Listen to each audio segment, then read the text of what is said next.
Bonjour, good afternoon, everyone.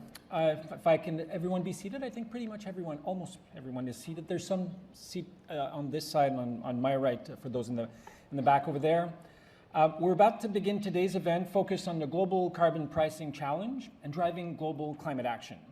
We have an impressive group of speakers with us today, and I would like to welcome our first group of speakers to the stage. I will name them now. Kristalina Georgieva, Managing Director of the IMF, Jason Brolin, Fire Chief of West Kelowna, Sherry Dean, Assistant Chief, Halifax Regional Fire and Emergency, the Prime Minister of Canada, the Right Honourable Justin Trudeau,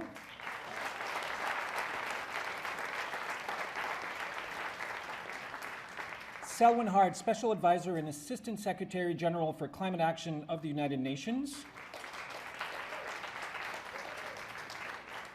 and Damiola Ogunbiyi, CEO of Sustainable Energy for All.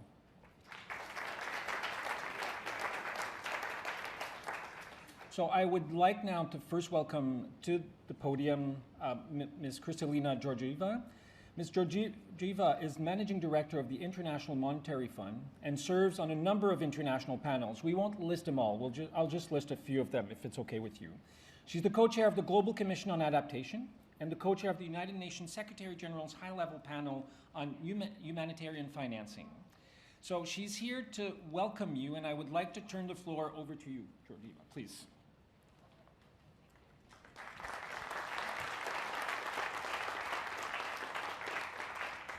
Thank you very much.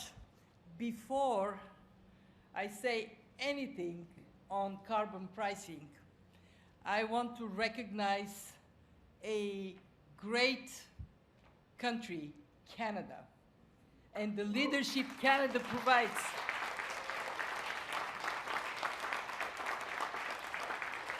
On so many issues, on climate, on gender, and on the right of everyone on this planet to live in peace. Have you heard about the initiative we took at the fund to bring 100 billion special drawing rights from being a dormant asset on the balance sheets of banks to being an active delivery mechanism for climate action? How many of you have heard about that?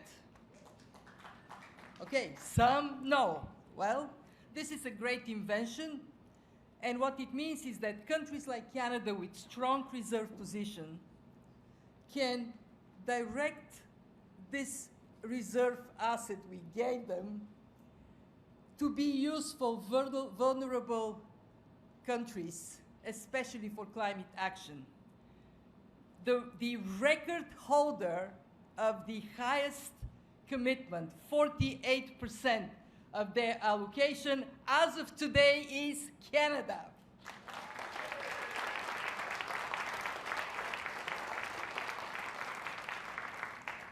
So let me go to the topic Prime Minister Trudeau brought us here to talk about: carbon pricing. I'm a trained economist. My PhD is in environmental policy. I did it on the topic of sulfur trade. And since then, I'm a big fan of using economic incentive to push the right behavior. In our case, we have no time to waste to decarbonize. And the research of the IMF tells us that if we are to keep the Paris Agreement goal alive, we can only do it by pricing carbon with a trajectory that goes predictably up and up and creates an incentive to businesses and consumers. Where are we today? Good news. Since 2015, the coverage of emissions with carbon price has doubled, and it is now 25%, which immediately takes you to the bad news. It is only 25%, and what is even worse, the average price today is $5 a ton. If we are to be successful to decarbonize before it is too late, it has to go up to $80 a ton by 2030. So how can we get from here to there? At the IMF, we propose to create a carbon price floor that is building a very big tent for different approaches to carbon pricing.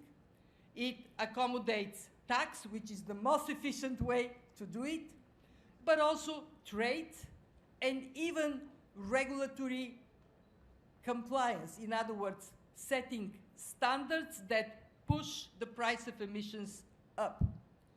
And it is also proposed to bring equity across different income levels. So rich countries pay more, middle-income countries less, poor countries very little or not at all, depending on their income level. So we think that this is very pragmatic. We think it is very commonsensical. And if the world was only women and Prime Minister Trudeau, it would have been done.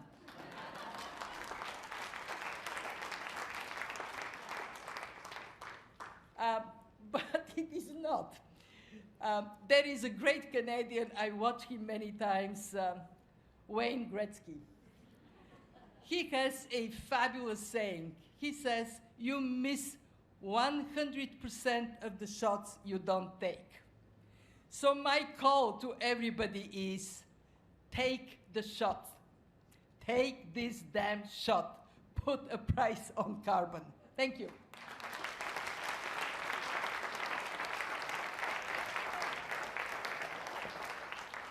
Thank you so much, Kristalina. Some people say it takes political determination to put a price on carbon emission and make polluters pay. The fight against climate change can also take courage. No one can explain this courage more than these next speakers, two courageous first responders who are confronting the immediate challenges of the Canadian wildfires with unwavering dedication and resolve. We've asked them to join us here to bring the stark reality of climate change into this room, to set the scene for our important discussion. First, I'd like to introduce Jason Leonard Brolin, who's the fire chief for West Kelowna in British Columbia, and Sherry Dean, who's assistant chief in the Halifax Regional Fire and Emergency Service in Nova Scotia. They are among the hard-working professionals who put themselves on the line to keep us safe from the brunt of climate change. They need our help. We need to speed up global efforts to reduce emissions, and carbon pricing is a low-cost, effective action that will help us get there. Le Canada s'est doté d'une politique nationale ambitieuse sur la tarification du carbone. Et nous sommes fiers d'inviter les autres nations à se joindre à nous et à relever le défi mondial sur la tarification carbone. Pas seulement pour protéger notre planète, mais aussi pour soutenir nos premiers répondants qui sont sur la ligne de front des catastrophes causées par les changements climatiques. Jason, Sherry, the floor is yours.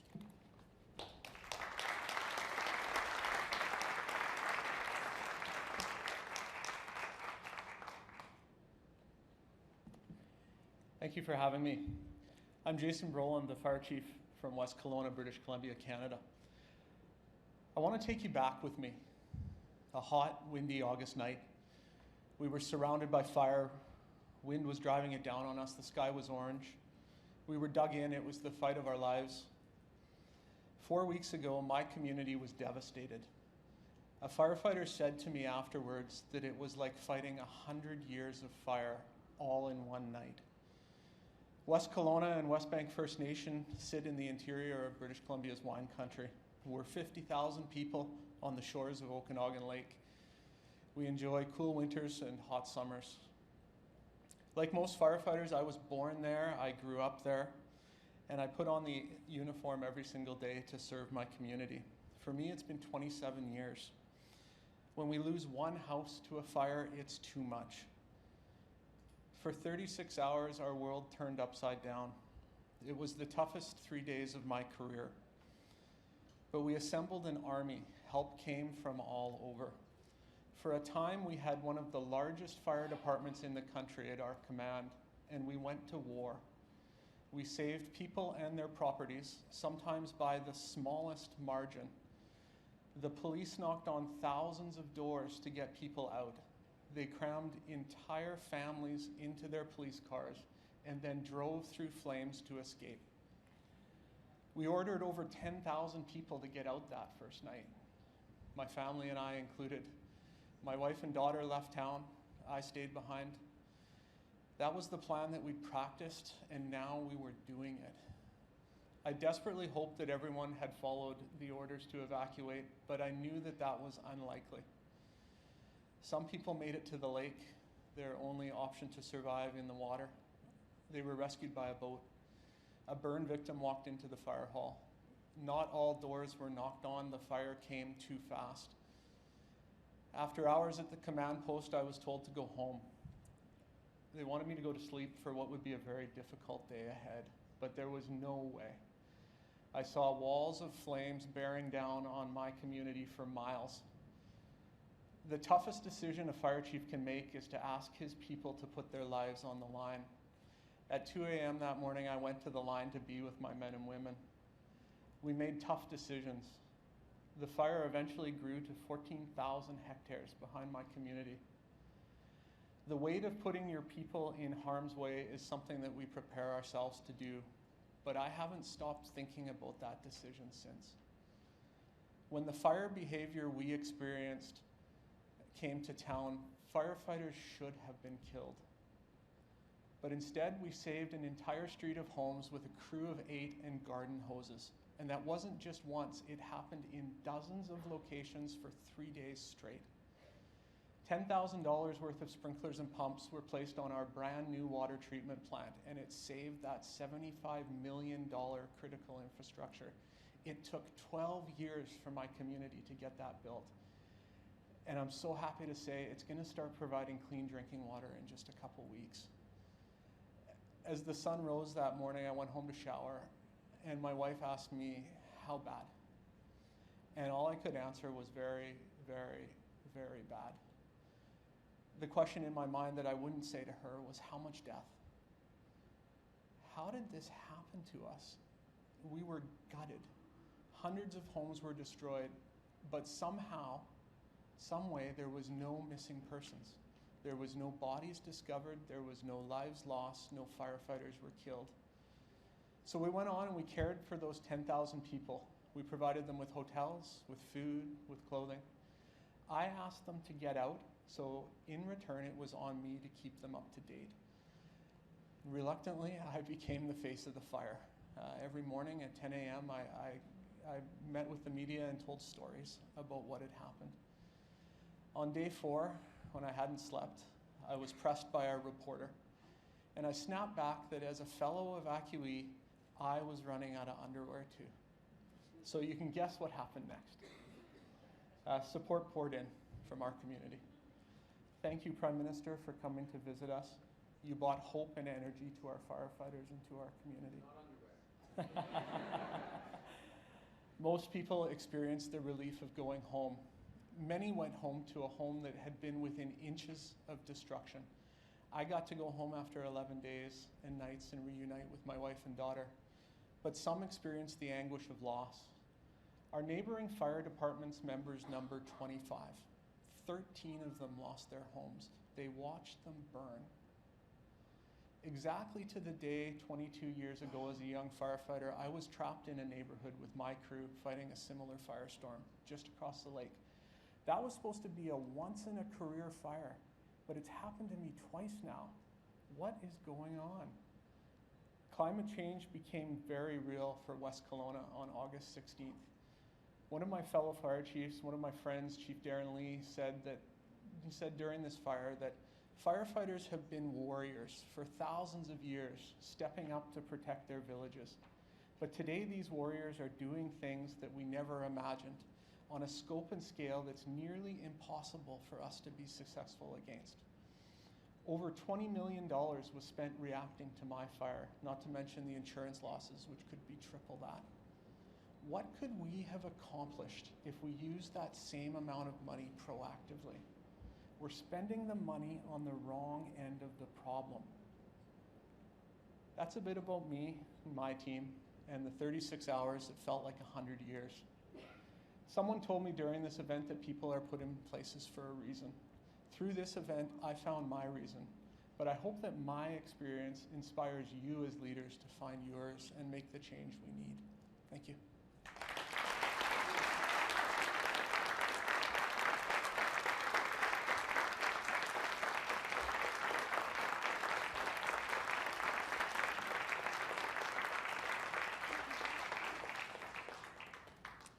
It's a very difficult act to follow. I don't think it's fair. Good evening, ladies and gentlemen. I'm Assistant Chief Sherry Dean. Bonjour, bonsoir. Halifax Regional Fire and Emergency and Nova Scotian and its emergency partners had a very extraordinary year. Environmental impacts from climate change have plagued our city in each season and challenged our firefighters, residents, government officials, and businesses. Our firefighters, our support divisions are responding to emergencies, but they're also trying to keep their families and their properties safe. These are our communities. Our wildfire community was my community, and I just happen to live on the right side of the highway. Il y a presque exactement un an, l'ouragan Fiona a touché notre région. Des pannes d'électricité généralisées ont touché plus de 60% des Néo-Écossais. D'état d'urgence a été déclaré et il a fallu des semaines pour rétablir les infrastructures. On May 28th, a wildfire started in our Tantallon area. The fire covered almost 800 hectares before it was contained. More than 16,000 residents were evacuated immediately. 151 homes were lost. Dozens more were damaged. 3 of our own members lost their homes that day, and yet they remained on the front line, fighting to save the homes of their neighbors, knowing that their homes had been completely lost. Au même moment, le plus grand feu de forêt de l'histoire de notre province a détruit 235 km² dans le comté Shelburne. Dans une province où les collectivités rurales comptent sur le pompier volontaire, les feux de forêt prolongés et dévastateurs ont touché certaines promesses intervenant en première ligne sur le lieu de travail et avec leurs familles.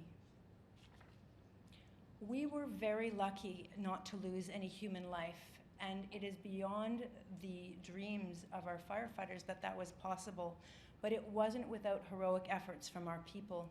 We had 2 firefighters that boarded a pickup because they couldn't take a fire truck through the conditions, and they went into homes that were burning and grabbed a gentleman out of his home as the home itself was engulfed in flames.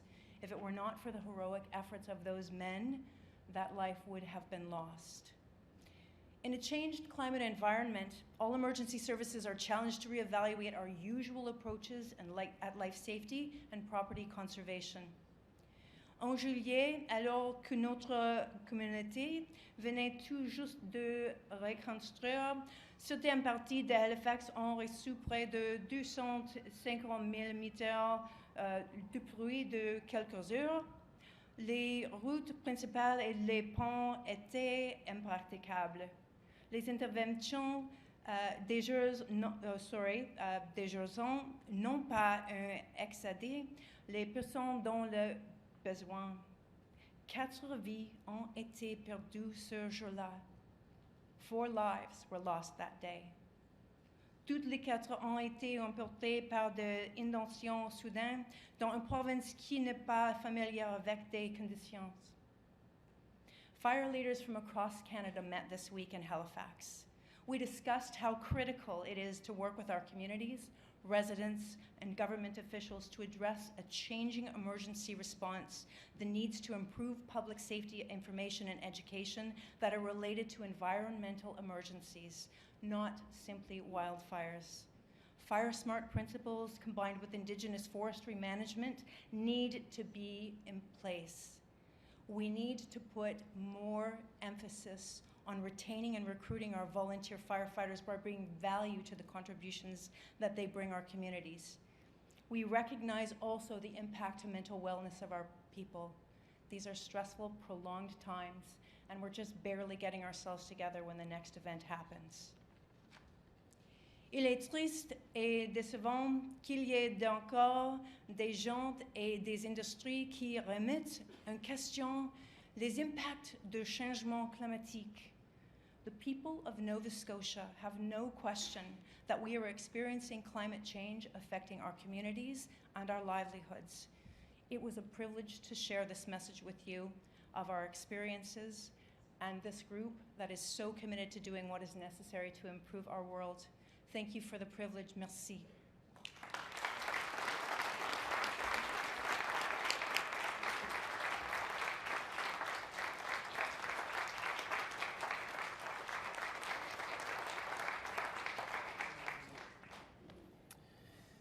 Thank you so much, Chief Brolin and Assistant Chief Dean, for your testimony, but for your heroic efforts to keep the people of your communities safe.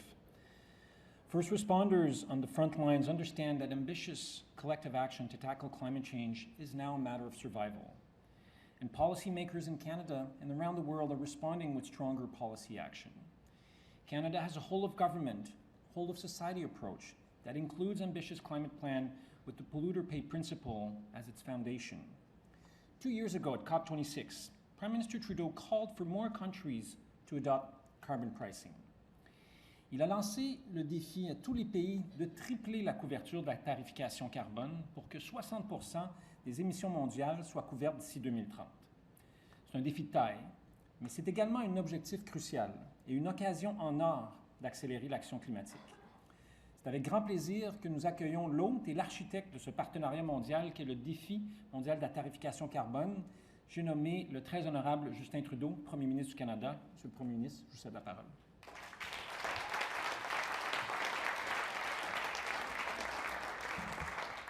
Bonsoir tout le monde. Good to see everyone here. I want to thank the organizers of the event for putting enough trees in here to make Canadians feel right at home. Merci Steven de cette introduction et pour ton leadership indéfectible en matière de lutte contre les changements climatiques. I want to recognize all the guests joining us this evening, representatives from countries all around the world, Indigenous leaders, and leaders from across international organizations, civil society, and businesses. Kristalina, thank you for your presence and thank you for your extraordinary leadership. I first met Kristalina back in 2018 when Canada was hosting the G7 in Charlevoix, and she stepped up with $4 billion from the World Bank for women and girls education in crisis areas, and it made a huge difference. And that, not a tweet from an airplane, was the most important thing that came out of that 2018 G7. I also want to point out that Wayne Gretzky had another saying he was very fond of, that if you wanted to win, you needed to skate to where the puck was going, not to where it is.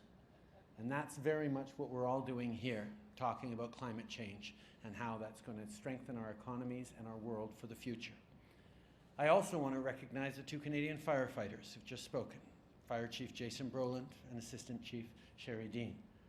Your dedication, your professionalism, your courage, and your teams have saved countless communities. I have to say, as good as you look right now, you looked even better in mucked up jumpsuits and straight off of the front lines as I met you. Thank you for what you do day in and day out and your leadership.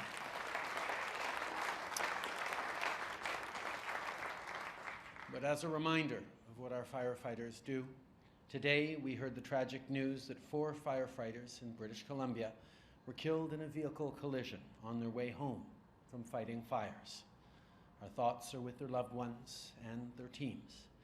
À tous les pompiers qui ont travaillé aux premières lignes d'une saison de feu dévastateur et à leurs familles qui les soutiennent pendant qu'ils se mettent à risque pour nous tous, merci. Earlier this summer, I met Jason and Sherry, along with other first responders who've been on the front lines of Canada's worst wildfire season ever. As they've done today, they shared stories of the devastation their communities had faced. Because, let there be no doubt, our communities are facing devastation, and on a scale we've never seen before. People's homes and businesses are being destroyed by fires and floods. Kids are choking on smoky air. First responders are losing their lives. Just this past weekend, a storm hit our east coast hard, leaving hundreds of thousands without power. These worsening disasters are not only happening in Canada. Nations represented by those here today are facing rising sea levels and vicious storms as people around the world battle droughts and heat waves. Our citizens are living the terrifying realities of climate change. And as our first responders step up, as leaders, it's up to us to stand with them. Non seulement devons-nous continuer de prendre des mesures pour lutter contre les changements climatiques, mais c'est le moment d'être encore plus ambitieux. C'est comme ça qu'on va assurer la sécurité de tous. C'est comme ça qu'on va bâtir des économies fortes et prospères. C'est comme ça qu'on va laisser un avenir en santé pour nos enfants et nos petits-enfants. Mes amis, voilà pourquoi on est ici ce soir. En 2021, à Glasgow, j'ai lancé le défi mondial sur la tarification du carbone. Ce défi continue de prendre de l'ampleur. Il s'agit d'inciter les pays du monde entier à emboîter le pas en utilisant l'un des outils les plus efficaces dont nous disposons pour réduire la pollution, le marché. We all know that pollution has a cost. We're seeing that every day. But together, we can make sure that pollution has a price, too. In Canada, our price on pollution not only ensures big emitters pay their fair share, it also returns money collected directly to families through rebates. In fact, the rebates put more money in people's pockets than the vast majority pay into the system. Climate action can be hard, but as leaders, you're here today because you know that it matters and that it works. This system has been key to how Canada has been able to bend the curve on emissions. In fact, we now have the best emissions reduction record in the G7. I want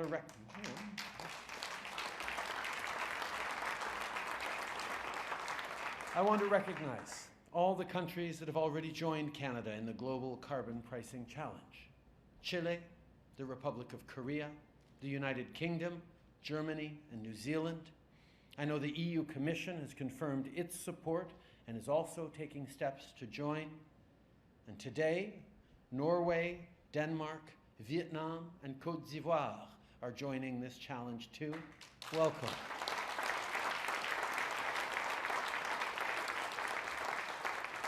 Aucun pays ne peut lutter seul contre les changements climatiques. La fumée des feux de forêt au Canada qui s'est rendue jusqu'ici à New York cet été en est la preuve. Mais ensemble, on peut changer les choses. Together, we can fight climate change while growing our economies and creating jobs. Our citizens are counting on us. Our frontline heroes are counting on us. So together, let's keep taking action. And as leaders, let us be inspired by the courage with which firefighters like these show up to work every single day. Merci, mes amis.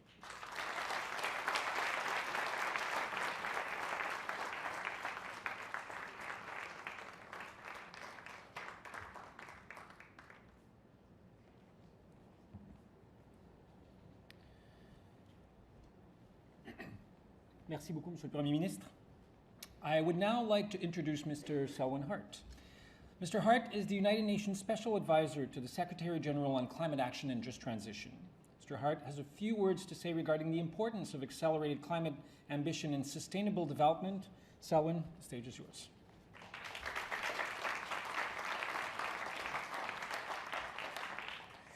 Thank you so much, Stephen, and I got the memo, a few words.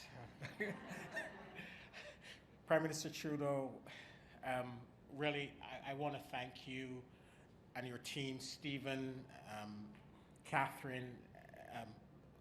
We call them in the Climate Action Team of the Secretary General, extended members of the Secretary General's Climate Action Team. I hope you don't mind. But I also want to thank you for your leadership. Today, the Secretary General convened a Climate Ambition Summit, and it was a summit with a difference, and he debated over how the summit should be structured over the course of the last few months.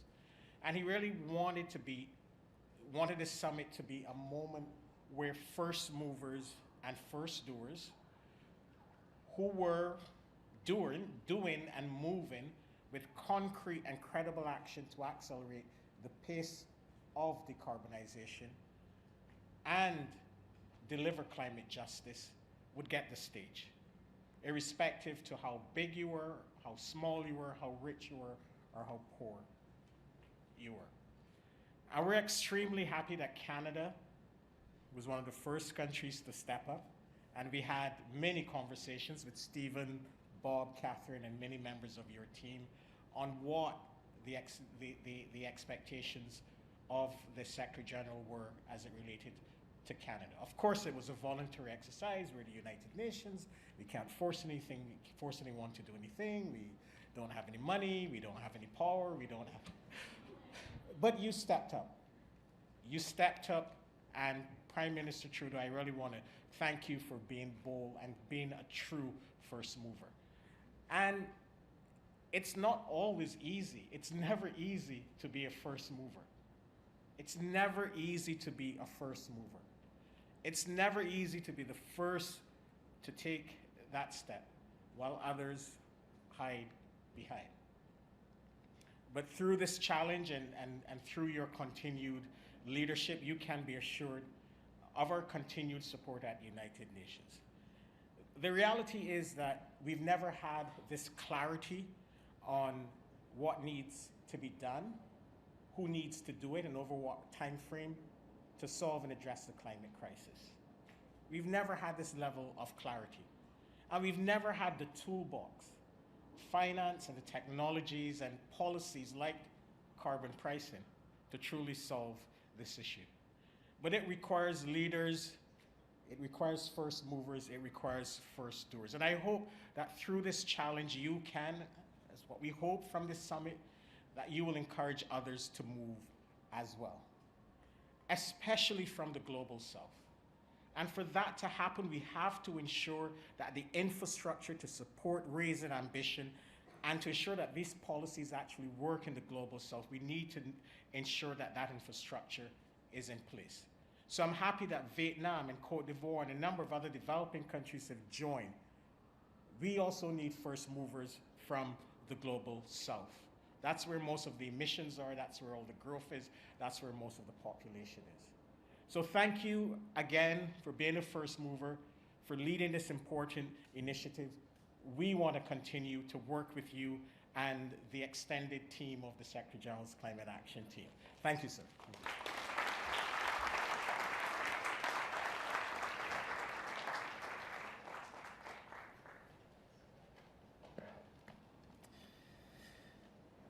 Thank you very much, Selwyn, for those valuable words. It's now my pleasure to pass the podium to Special Advisor Damilola Ogunbuyi, CEO of Sustainable Energy for All, to provide some remarks.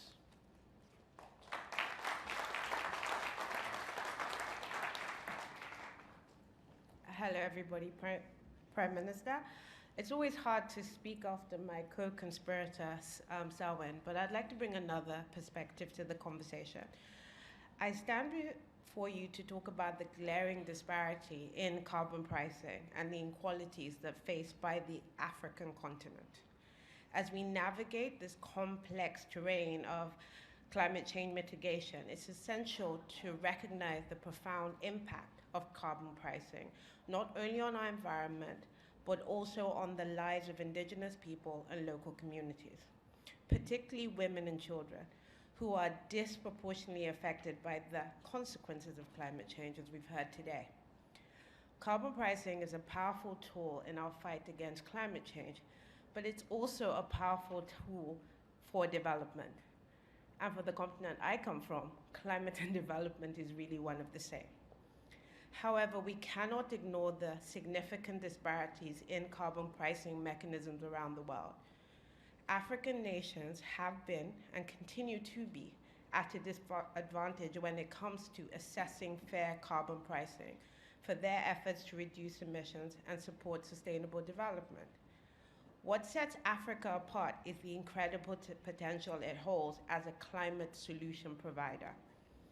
African carbon credits have the potential not only to support marginalized groups, particularly women and children, but pave the way for a just energy transition on the continent. Africa is rich in renewable resources, biodiversity potential, and innovative approaches to sustainability make a crucial player in achieving our global climate goals. And this brings me to the African Carbon Market Initiative. This is really a beacon to say, how can Africa be the destination for high quality, high integrity carbon credits? And what is happening today that Canada is driving is key to make that happen. I'm always using this statistic because I think it's important to note. This isn't, like the firefighter said, this isn't a nice to have. This is a difference between life and death. Not having access to a clean cooking solution is the 4th largest cause of death in African women today. So women are dying because they're literally inhaling cigarettes because they're using fuel wood. And we complain there's deforestation, but we ban cigarettes. It's actually quite interesting. The other thing that people don't realize is that these projects have to happen. It is not okay for one side of the world to transition and another side of the world to leave behind. We're still dealing with a world where 1 billion people live with energy poverty. That's 600 million people that will never see this because they have no access to electricity. These initiatives are a way to get them on the ladder. There's no scenario that you've ever seen low energy and high productivity for any country. So as we plea, as we keep going ahead, we really would love everyone to take a leaf after what Canada is doing and putting the continent as a key member of this carbon pricing challenge, and understanding that let fairness guide us and let the just in the energy transition guide us too. Thank you very much.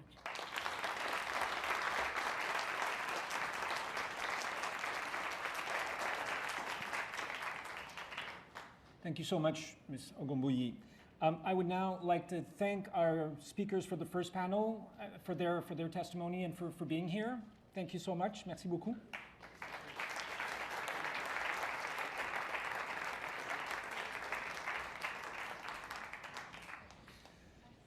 At this time, I'd like to warmly welcome another group of ministers and Dr. Fatih Birol, the Executive Director of the International Energy Agency.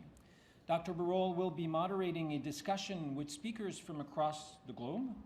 Please, Dr. Birol, come over to the stage.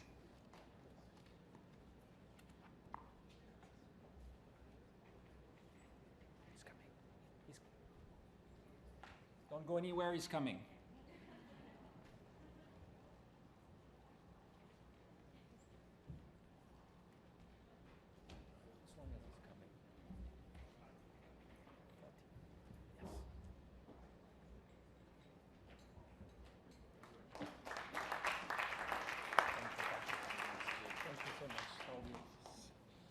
So, good evening, dear colleagues.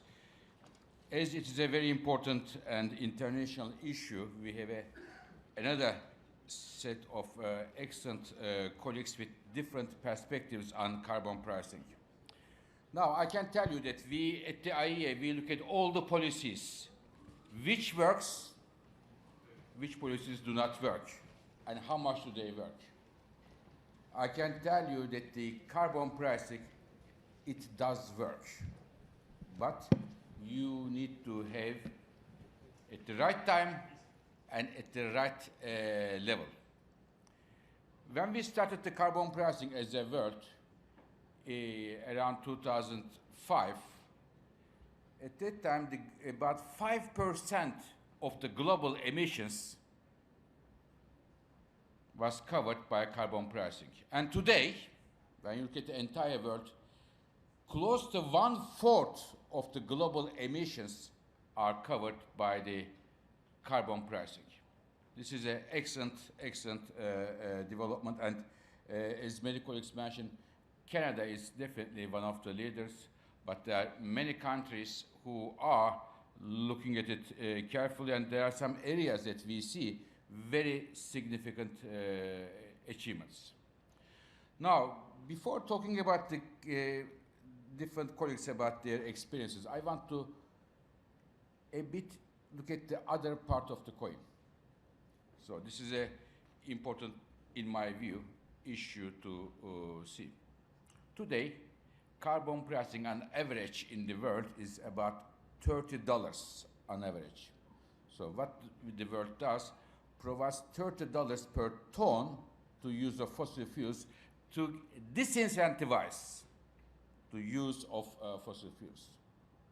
But, dear colleagues, the other side, according to IEA's numbers today, there is $1 trillion of subsidies for fossil fuels, which means you provide incentive to make it cheaper, coal, oil, and gas. You give an incentive to the consumers to use carbon.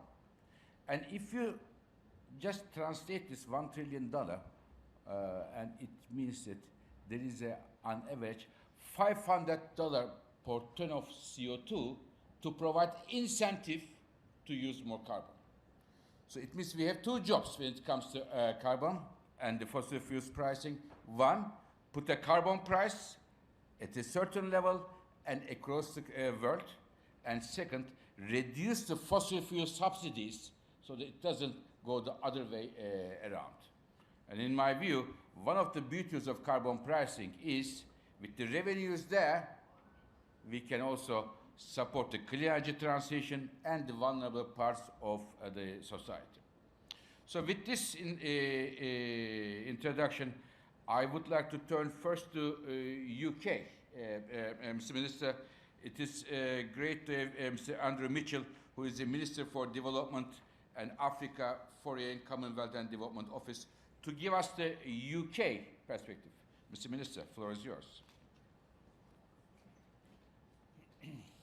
Merci beaucoup pour cette réunion magnifique ce soir, vraiment formidable, très intéressant et sans doute très important. Ladies and gentlemen, this is a pretty technical subject, but I only want to speak for a couple of minutes. But the evidence is crystal clear now. Broader use of effective carbon pricing is essential if we are to achieve our temperature goals in a more cost-effective way. There is no viable path to 1.5 degrees without it. The UK emissions trading scheme incentivises industries to find the most cost-effective solutions to decarbonise by aligning it with a net zero trajectory from next year with a decreasing ceiling on emissions. We have given the private sector the certainty and confidence they need to invest in the green transition.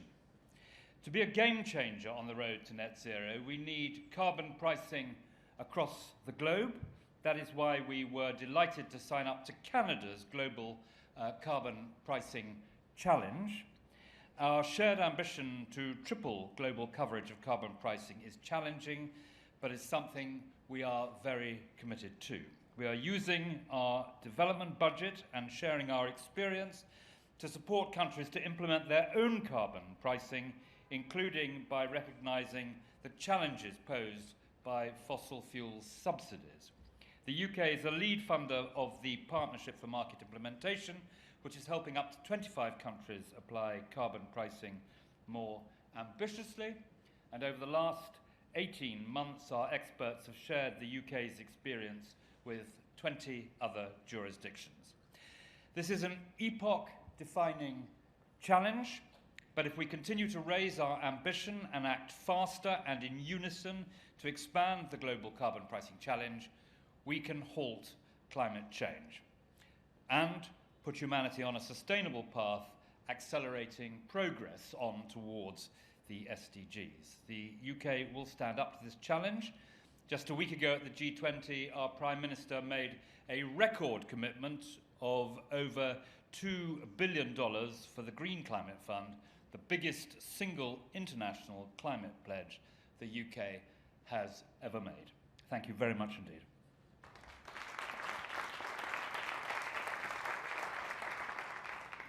Thank you very much, Mr. Minister. Europe has been a leader of having a carbon price, implementing it, and one of the regions where we saw very strong impacts in terms of reductions. Now, may I ask Mr. Maroš Šefčovič, who is the Executive Vice President of European Commission. Maroš, please.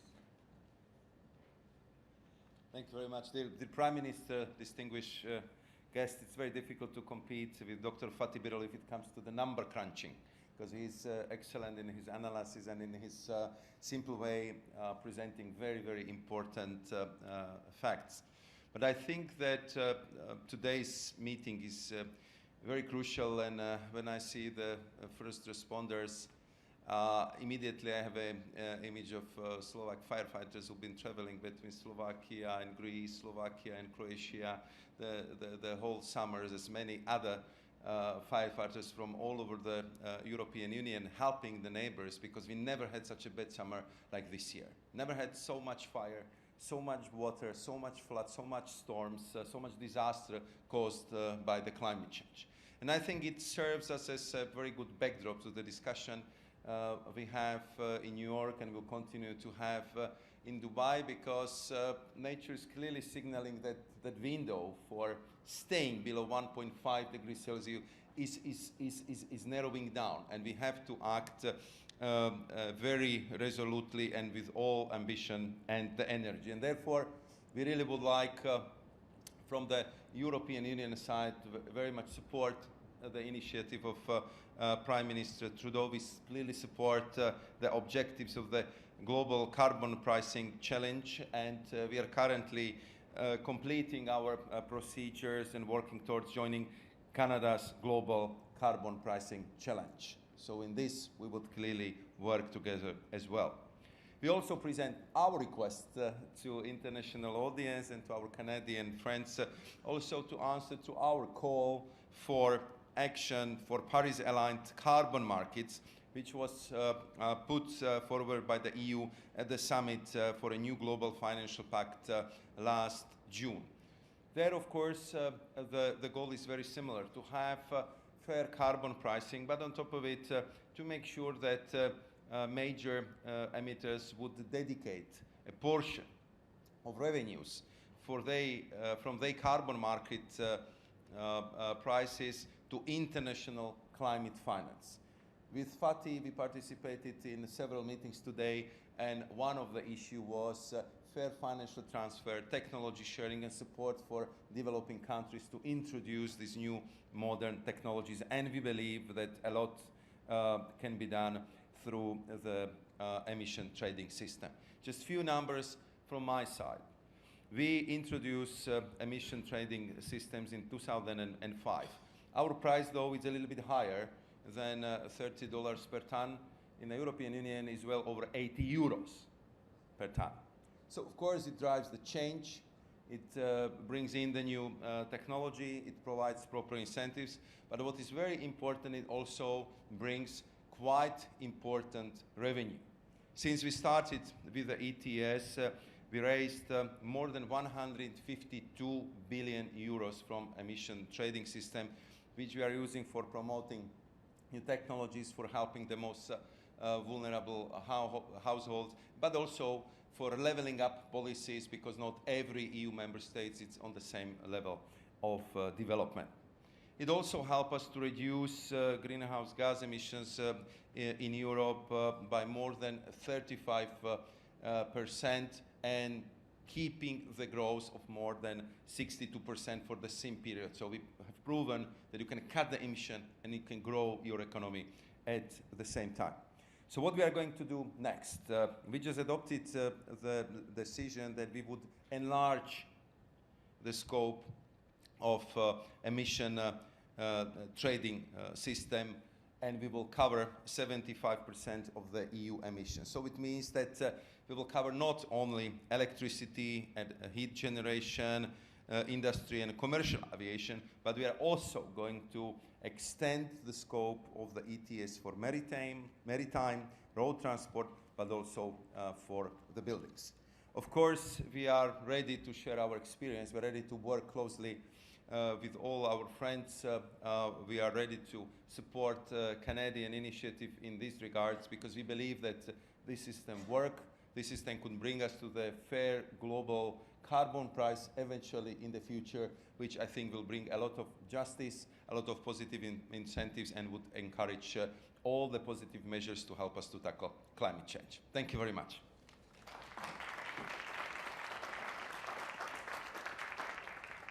Thank you very much, Mr. Executive Vice President. I mean, ETS, if the colleagues didn't study, didn't know about ETS, it is a really success story in itself with all its implications.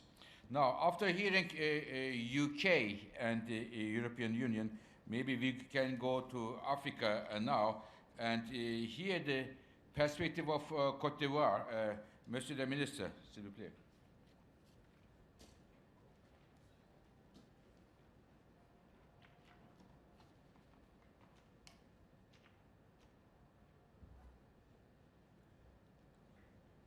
Merci. En ce qui concerne donc les résultats clés attendus de la tarification du carbone, qui devrait permettre donc de juger de son efficacité, à savoir donc les émissions de gaz à effet de serre sont réduites. Cet outil devrait permettre donc d'accroître les investissements dans les technologies propres, d'innover et d'accélérer l'abandon de façon progressive les combustibles fossiles, d'orienter de plus en plus l'intérêt des citoyens vers les produits décarbonisés, d'établir au plan international un prix stable et incitatif du marché carbone. En ce qui concerne la mise en œuvre donc, de la tarification du carbone et la collaboration internationale pour favoriser donc, son adoption, en termes de défis à anticiper pour la mise en œuvre efficace de la tarification, il faut noter donc l'harmonisation des mesures incitatives économiques avec des objectifs de réduction des émissions de carbone. Il s'agit aussi donc de stimuler les investissements dans l'innovation et les technologies propres et d'encourager les consommateurs et les industries à devenir plus efficaces. Ces défis donc peuvent être relevés en établissant un dialogue franc, vraiment un dialogue franc de responsabilité collective et de redevabilité entre les différents acteurs du secteur privé, de la société civile et des gouvernements, pour que chacun contribue à la mise en œuvre de la tarification carbone dans un partenariat gagnant-gagnant. Il s'agit, l'un des défis majeurs est de renforcer les aspects réglementaires liés à la pollution carbone. La mise en place donc dans les différents pays d'un code de l'environnement, prenant en compte donc cette dimension, cette question climatique, et avec tous les décrets donc d'application qui vont avec, d'accélérer donc la mise en œuvre du concept volontaire de la responsabilité sociétale donc des entreprises, aussi donc de déployer l'information, la communication et l'éducation des populations à s'orienter vers les produits décarbonisés. On peut dire en conclusion que cet outil est un instrument encouragé au plan international avec l'adhésion de tous, avec une stabilisation du prix du marché carbone. Il s'agit donc d'avoir un lien étroit à établir avec le marché lié au carbone. Mon pays, donc la Côte d'Ivoire, est heureuse donc de faire partie de manière officielle ce jour des amis du Global Carbon Pricing Challenge. Je vous remercie.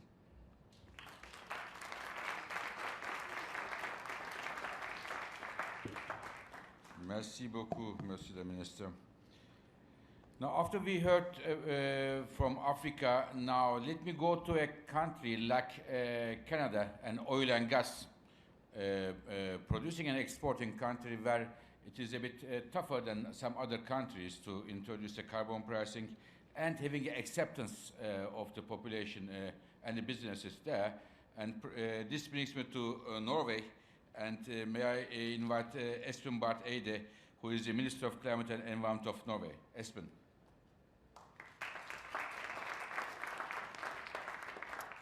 Thank you, Fatih. And I want to start by declaring that I love carbon pricing.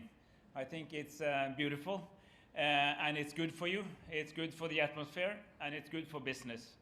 And I can say that from quite some experience, because Norway introduced carbon pricing in 1991. So we have 32 years of experience. We were one of the early countries that introduced a domestic carbon price. And when the European Union introduced ETS, as we heard about, we also joined the European ETS cap and trade system together with Iceland and Liechtenstein, the EFTA states. So we are now part of a common European carbon pricing system. We have both, which means that we have an ETS sector, which are those areas covered by the European price, and then most of the rest covered by the domestic carbon tax. We, according to OECD, Norway is the country on the planet that has the broadest base of emissions covered by carbon price of some sort, 85% of emissions. And we're currently working to close the loophole so that we will approach 100%. Every single type of emission should be undergoing some kind of tax. The current price of 1 ton of carbon in Norway is around $100, but we have declared and we practice an annual increase targeting $210 by 2030. And it works. Our businesses have become at least as competitive as they were because they have rationalized, they have modernized, and they understand that you can actually reduce what you pay by becoming less fossil, which is exactly the point. Carbon tax is something that a green-spirited finance minister hopes not to get anything from because there are no emissions left, right? So it's a transitional tax until the future in which you basically have no emissions to tax. But while you do that, it has to bite, it has to be effective, it has to be predictable, and it's important to declare that it will increase, because that means that in the boards of companies, you know that we could afford this now, but knowing that it will double in 6 or 7 years, we might as well invest in the new technology that reduces the need to pay that tax. And in the oil and gas sector, as Fatih mentioned, we have both. So we combined the ETS with the domestic tax, which means that there we tax emissions at, I guess, around $170, $180 right now, which is really high. But there's quite a lot of revenue anyway, so it works. And I'm very proud to say that. So we are very happy to announce that we join this great initiative, and I really applaud Justin Trudeau and Steven Guilbeault for making this initiative and bringing us together, because the best thing we could have is, of course, a global carbon tax, or at least a quest towards a global carbon tax. Because, of course, the challenge that we have in some countries is that the more expensive it gets to emit, the more tempted you are to move emissions somewhere else, which is carbon leakage. So, of course, the best answer to that is that there is a price everywhere. And I know that, for instance, the question of CBAM, of an incoming tax or incoming fee, rather, on imported emissions is controversial. But the best way of avoiding that, if you want that, is to make sure that there is a carbon price on both ends of the trading system. So this is a debate that we really need to have, and I hope to drive this, to contribute to driving this further. It's a polluter pay principle. If you want to actually decarbonize the world, we need carbon tax, because it helps the market. It sets sort of some clear signals to the market that inspires a faster transition. I have to say, however, that I don't think it's enough on its own So we're seeing more and more countries adding other instruments on top of that: regulation, support for innovation, some prohibitions in certain places, and permitting, because sometimes the alternative to fossil solutions require speedier processes for permitting, for instance, the role of renewable energy. So it has to be part of a whole, but it's something that really works. Last point, and Justin Trudeau was speaking about it, there is actually a big room for rebates, because the point here is not necessarily to finance the state. You can actually send the money back to the people. You just have to send it back to people in a way that does not undermine the purpose of the tax.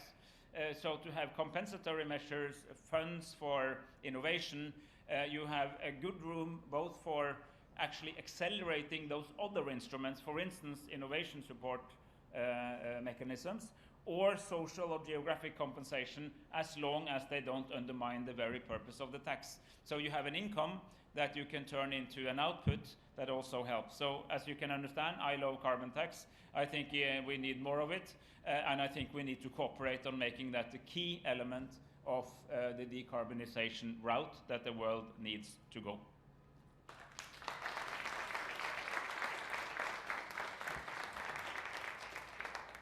So, Espen, you not only love carbon pricing, you love it passionately. I have the feeling, very passionate love. Wonderful.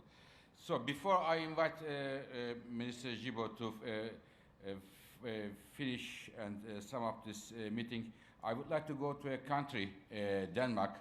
When you look at Denmark, what Denmark has done and is doing and will be doing, definitely I can say, Denmark is punching well over its size. And here, what kind of policies Denmark has put in place since years is definitely playing a key role, including carbon pricing. Now, may I now invite the Danish Minister, Nicolai Wammen, Minister for Finance, to tell us what can we learn from your experience, Mr. Minister.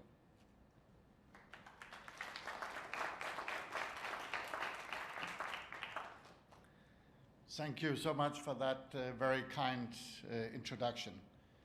I would like to begin by expressing my gratitude to Prime Minister Trudeau for this initiative. It is very easily said that it's crucial that we work together to turn our commitment to address climate change into effective policies. And listening to our two firefighters telling us about what climate change means in real life, for real people, for your men and women in uniform, but also for all the people affected, makes it absolutely clear that climate change is a clear and present danger that we cannot ignore. It's not just a scary scenario, it's a fact. And if we do not take that into consideration, then we are not doing our job, then we are not securing this planet that we have such a big responsibility to protect. And therefore, I'm also proud to announce that Denmark today will be joining as a partner in the Global Carbon Price Challenge initiative.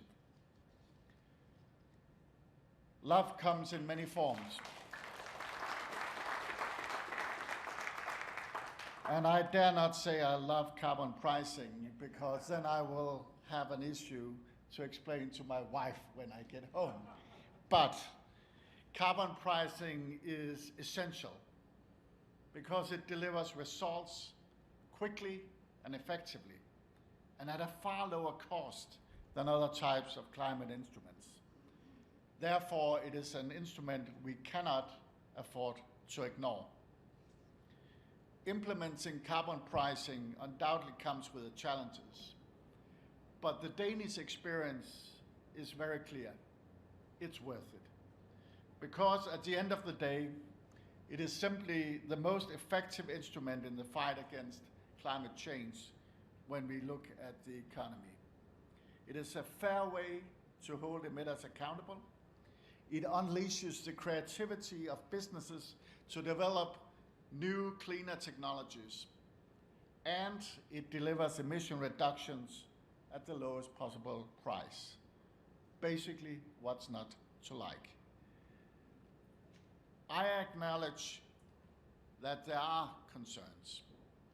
And in Denmark, we have therefore also been very much aware that to address this, we need smart social and taxation policies, as well as support for new green solutions in the most challenged sectors. But if you make the case for carbon pricing and make the efforts to reduce the negative impacts on competitiveness and social balance, it is a winning strategy. Last year, we adopted a green tax reform with higher and more uniform taxation of emissions from industry and energy. It was met with widespread support from the Danish Parliament, and it is also firmly grounded among the Danish citizens. Our next challenge will be agriculture, and we have tasked experts to develop models to prepare a policy proposal for green taxation reform of agriculture. We want to continue on the road here because we believe that it's the right thing to do. But it's also important, as other speakers tonight have mentioned, that we work together. In the EU, we are strong proponents of extending emission trading, and now we want to work with the international partners to strengthen carbon pricing across the globe. Because if we do not take that path, we risk that carbon will just move from country to country, and that we will not get the results we need. Therefore, emissions must not only be addressed in this forum, it must be addressed across the globe. That is our task. That is what we need to see on this beautiful day in New York, and therefore it is such an important event, and thank you to Canada for taking the leadership in this regard.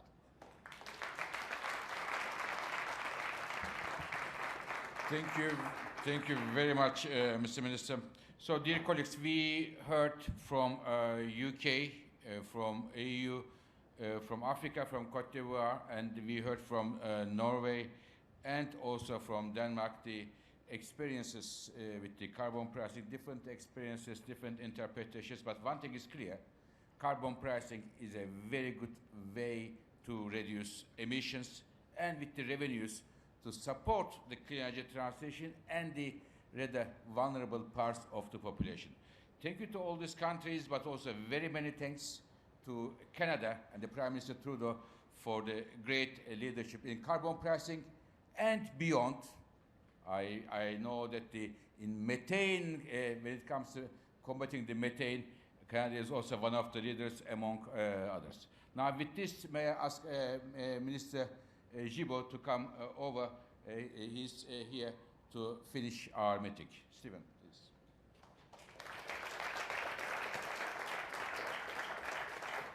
Thank you so much, Fatih. Gentlemen, maybe we can start a club of carbon pricing loving ministers together. I'm sure there'd be lots of fun in the room as well. So I wish to thank all the speakers who've joined us here today. Also want to thank you. From what we've just heard, no matter where you are, where you come from, we're all experiencing the impacts of climate change. Impacts that are accelerating with increasing severity all around the world. We need to continue to work together to take urgent, effective action, including the expansion of carbon pricing through partnerships such as the Global Carbon Pricing Challenge. On this note, see you soon. Merci beaucoup. À bientôt.